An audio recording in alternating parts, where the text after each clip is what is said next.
నువ్వుంటే చాలే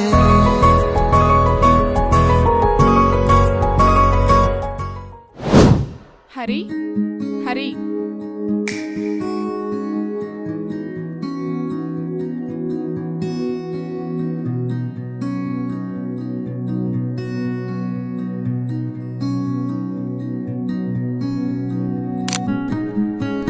హరి ఆ?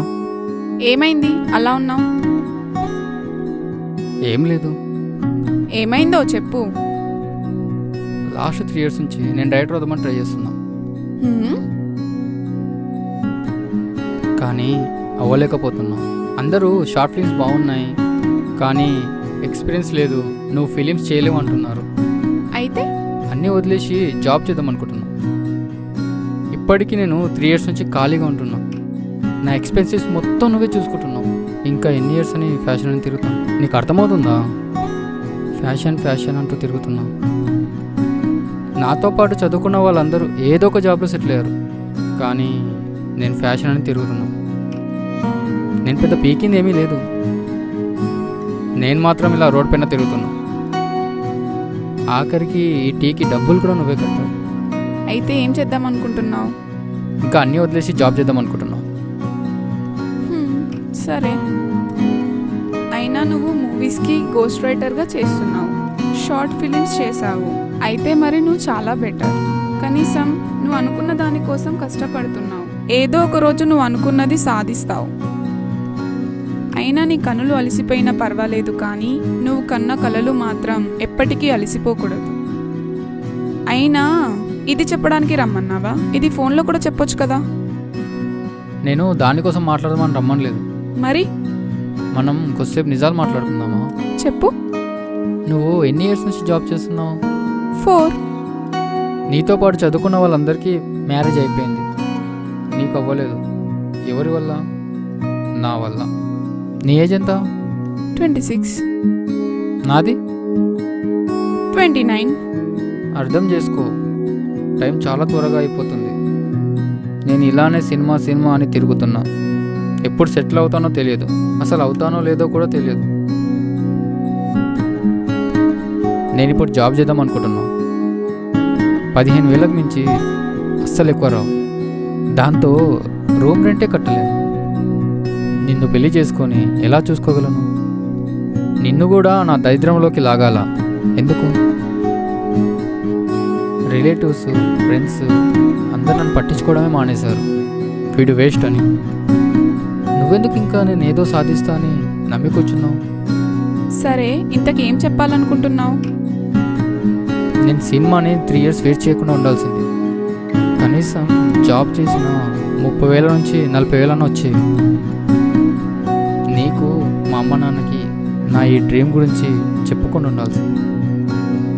నాకన్నా మీరే నమ్మారు ఏదో సాధిస్తాను, కానీ లాస్ట్కి ఒక ఫెయిల్యూర్లా మిగిలిపోయాను. ఇప్పటికైనా అర్థమవుతుందా ఏం చెప్తున్నాను? లాస్ట్ మంత్ ఏదో యూఎస్ ప్రపోజల్ వచ్చిందన్నావు కదా, మీ ఇంట్లో వాళ్ళకి నచ్చిన వాడినే చేసుకో. హా? నేను సీరియస్గా మాట్లాడుతున్నాను, జోక్ చేయడం లేదు. నాకు చాలా టైం పడుతుంది, అసలు గెలుస్తానో లేదో కూడా తెలియదు. నేను చాలా ఆలోచించి చెప్తున్నాను. మన రిలేషన్షిప్కి ఫుల్ స్టాప్ పెట్టేద్దాం.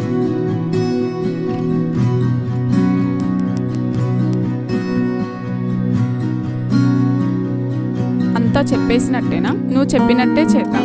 సరే, నన్ను డ్రాప్ చేయి. ఓకే.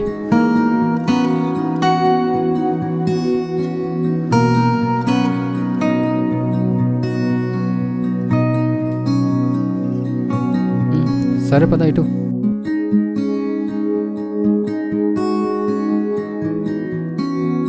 కూర్చో.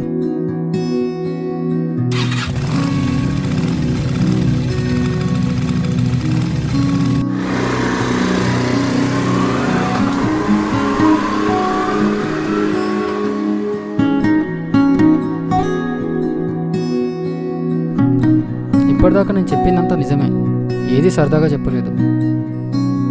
ఇప్పుడేంటి? నీకు జాబ్ లేదు, డైరెక్టర్ అవుదామని చూస్తున్నావు. ఎవరైనా నీకు డెడ్ లైన్ పెట్టారా 2-3 ఇయర్స్ అని?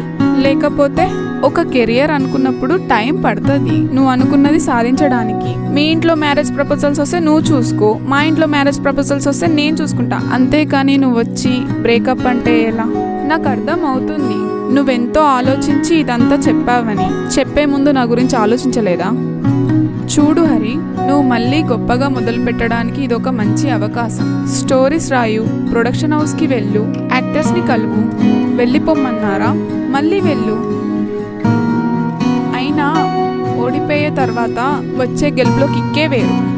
ఇంకా నీకేది రాలేదా? పర్వాలేదు, నేను నిన్ను చూసుకుంటా. నీకేమైనా మేలిగోనా? నేను నిన్ను పోషించుకుంటా. అయినా అబ్బాయిలే పోషించాలని రాజ్యాంగంలో రాసుందా? అలా ఏం లేదు. సరే, నువ్వు వెళ్ళి రెస్ట్ తీసుకో. దానికోసం ఎక్కువ ఆలోచించకు. నేను వెళ్తా, ఓకేనా? నాన్న పైనుంచి చూస్తున్నాడు. శశి, పెళ్ళిలో కట్నం ఎంత ఇస్తారు? సిగ్గులేదా? థు.